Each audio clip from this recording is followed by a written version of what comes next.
SETI and the Singularity. The search for extraterrestrial intelligence, SETI, seeks to answer one of the most basic questions of human identity, whether we are alone in the universe or merely one civilization among many. It is perhaps the biggest question that any human can ponder.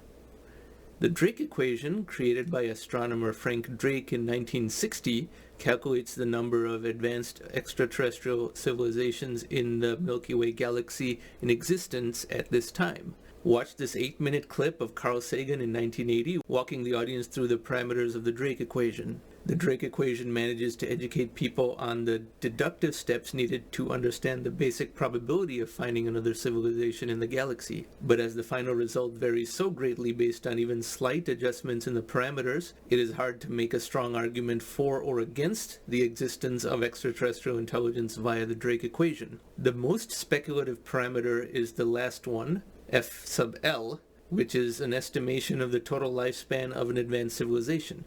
Again, this video clip is from 1980 and thus only 42 years after the advent of radio astronomy in 1938.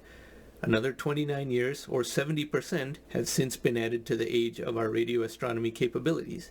And the prospect of nuclear annihilation of our civilization is far lower today than it was in 1980. No matter how ambitious or conservative of a stance you take on the other parameters, the value of F sub L in terms of our own civilization continues to rise.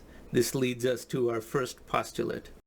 The expected lifespan of an intelligent civilization is rising. Carl Sagan himself believed that in such a vast cosmos that intelligent life would have to emerge in multiple locations, and the cosmos was thus brimming over with intelligent life. On the other side are various explanations for why intelligent life will be rare. The rare Earth hypothesis argues that the combination of conditions that enabled life to emerge on Earth are extremely rare. The Fermi paradox, originating back in 1950, questions the contradiction between the supposed high incidence of intelligent life and the continued lack of evidence of it. The Great Filter theory suggests that many intelligent civilizations self-destruct at some point, explaining their apparent scarcity. This leads to the conclusion that the easier it is for civilization to advance to our present stage, the bleaker our prospects for long-term survival, because the filter that other civilizations collide with has yet to face us. A contrarian case can thus be made that the longer we go without detecting another civilization, the better. But one dimension that is conspicuously absent from all these theories is an accounting for the accelerating rate of change. I have previously provided evidence that telescopic power is also an accelerating technology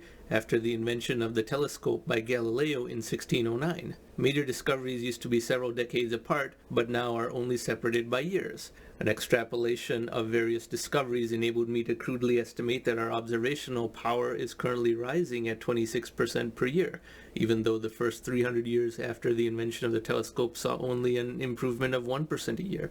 At the time of the 1980 Cosmos television series, it was not remotely possible to confirm the existence of any extrasolar planet or to resolve any star aside from the Sun into a disk. Yet both these were accomplished by the mid-1990s. As of May 2009, we have now confirmed a total of 347 extrasolar planets, with the rate of discovery rising rapidly. While the first confirmation was not until 1995, we now are discovering new planets at a rate of 1 per week. With a number of new telescope programs being launched, this rate will rise further still. Furthermore, most of the planets we have found so far are large. Soon we will be able to detect planets much smaller in size, including Earth-sized planets. This leads us to our second postulate. Telescopic power is rising quickly, possibly at 26% a year. This Jet Propulsion Laboratory chart of exoplanet discoveries through 2004 is very overdue for an update, but is still instructive. The x-axis is the distance of the planet from the star, and the y-axis is the mass of the planet. All blue, red, and yellow dots are exoplanets, while the larger circles with letters in them are our own local planets, with the E being Earth. Most exoplanet discoveries up to that time were of Jupiter-sized planets that were closer to their stars than Jupiter is to the Sun. The green zone or life zone is the area within which a planet is a candidate to support life within our current understanding of what life is. Even then, this chart does not capture the full possibilities for life. As a gas giant like Jupiter or Saturn, at the correct distance from a Sun-type star, might have rocky satellites that would also be in the life zone. In other words, if Saturn were as close to the Sun as Earth is, Titan would also be in the life zone, and thus the green area should extend vertically higher to capture the possibility of such large satellites of gas giants. The chart shows that telescopes commissioned in the near future will enable the detection of planets in the life zone. If this chart were updated, a few would already be recorded here. Some of the missions and telescopes that will soon be sending over a torrent of new discoveries are Kepler mission, launched in March 2009. The Kepler mission will continuously monitor a field of 100,000 stars for the transit of planets in front of them. This method has a far higher chance of detecting Earth-sized planets than prior methods, and we will see many such discovered by 2010 to 11. Corot. This European mission was launched in December 2006 and uses a similar method as the Kepler mission, but is not as powerful. Corot has discovered a handful of planets thus far. New Worlds mission. This 2013 mission will build a large sunflower-shaped occulter in space to block the light of nearby stars to aid the observation of extrasolar planets. A large number of planets close to their stars will become visible through this method. Allen Telescope Array. Funded by Microsoft co-founder Paul Allen, the ATA will survey 1 million stars for radio astronomy evidence of intelligent life. The ATA is sensitive enough to discover a large radio telescope such as the Arecibo Observatory up to a distance of 1,000 light years. Many of the ATA components are electronics that decline in price in accordance with Moore's law, which will subsequently lead to the development of the Square Kilometer Array. Far larger and more powerful than the Allen Telescope Array, the SKA will be in full operation by 2020 and will be the most sensitive radio telescope ever. The continual decline in the price of processing technology will enable the SKA to scour the sky thousands of times faster than existing radio telescopes. These are merely the missions that are already under development or even under operation. Several others are in the conceptual phase and could be launched within the next 15 years. So many methods of observation used at once, combined with the cost improvements of Moore's law, leads us to our third postulate, which few would have agreed with at the time of Cosmos in 1980. Thousands of planets in the life zone will be confirmed by 2025. Now, we will revisit the under-discussed factor of accelerating change. Out of 4.5 billion years of Earth's existence, it has only hosted a civilization capable of radio astronomy for 71 years. But as our own technology is advancing on a multitude of fronts, through the accelerating rate of change and the impact of computing each year, the power of our telescopes increases and the signals of intelligence, radio and TV, emitted from Earth move out one more light year. Thus, the probability for us to detect someone, and for us to be detected by them, however small, is now rising quickly. Our civilization gained far more in both detectability and detection capability in the 30 years between 1980 and 2010, relative to the 30 years between 1610 and 1640, when Galileo was persecuted for his discoveries and support of heliocentrism, and certainly relative to the 30 years between 70 million and 30 and 70 million BC, when no advanced civilization existed on Earth and the dominant life form was Tyrannosaurus. Nikolai Kardashev has devised a scale to measure the level of advancement that a technological civilization has achieved based on their energy technology. This simple scale can be summarized as follows. Type 1, a civilization capable of harnessing all the energy available on their planet. Type 2, a civilization capable of harnessing all the energy available from their star. Type 3, a civilization capable of harnessing all the energy available in their galaxy.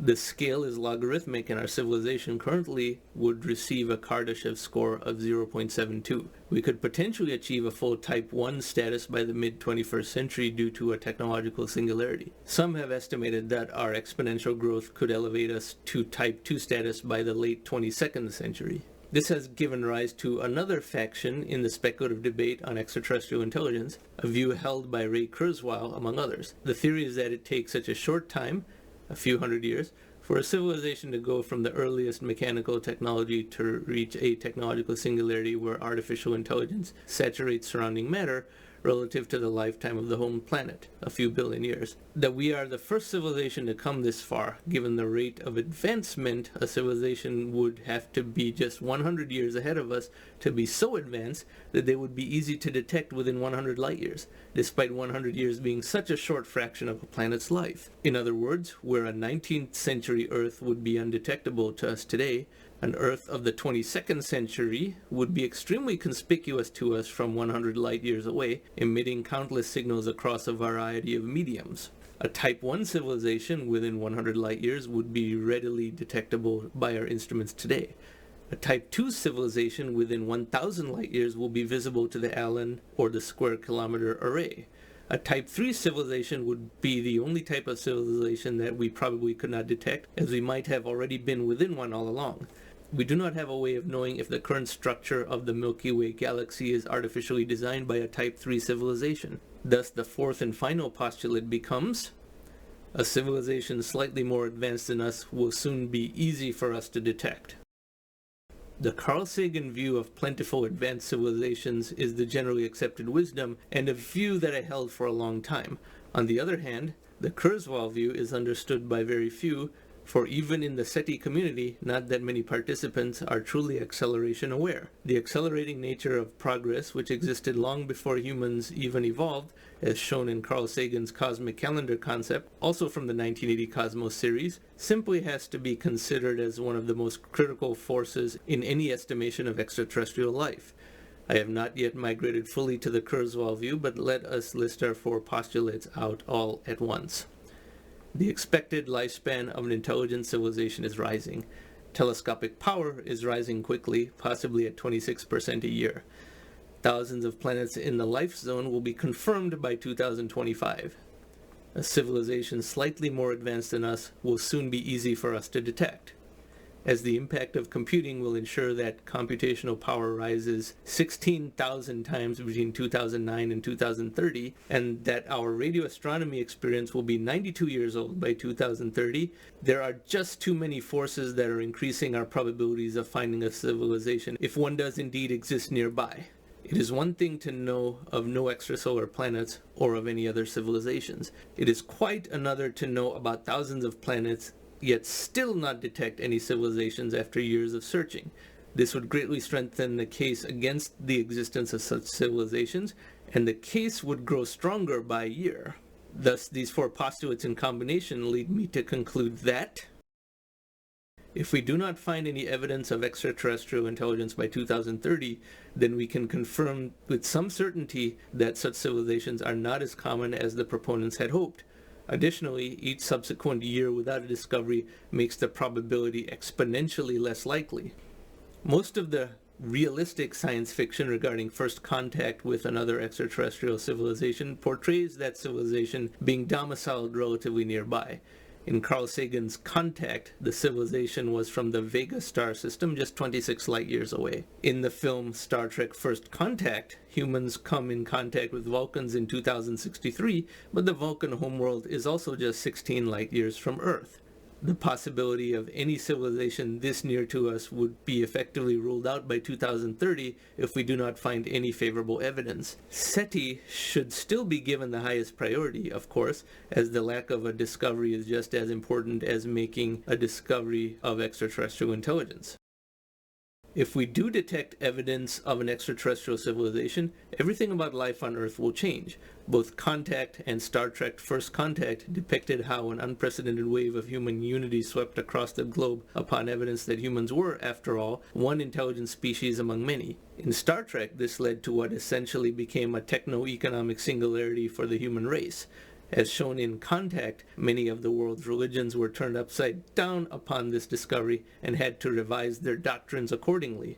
Various new cults devoted to the worship of the new civilization formed almost immediately. If, however, we are alone, then according to many singularitarians, we will be the ones to determine the destiny of the cosmos. After a technological singularity in the mid-21st century that merges our biology with our technology, we would proceed to convert all matter into artificial intelligence, make use of all the elementary particles in our vicinity, and expand outwards at speeds that eventually exceed the speed of light, ultimately saturating the entire universe with our intelligence in just a few centuries. That, however, is a topic for another day.